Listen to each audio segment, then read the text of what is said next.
বাজারে চলছে চাঁদ রাতের শেষ মুহূর্তের জমজমাট কেনাকাটা। এখনও যাদের কেনাকাটা বাকি ছিল তারা স্বজনদের নিয়ে এসেছেন শেষ মুহূর্তে প্রয়োজনীয় জিনিসপত্র কিনতে।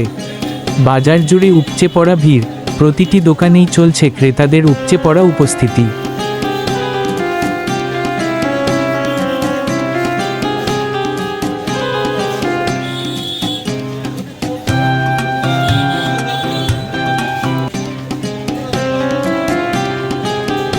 একইভাবে কোরবানির প্রস্তুতির অংশ হিসেবে কামারের দোকানগুলোতেও বেড়েছে ভিড়।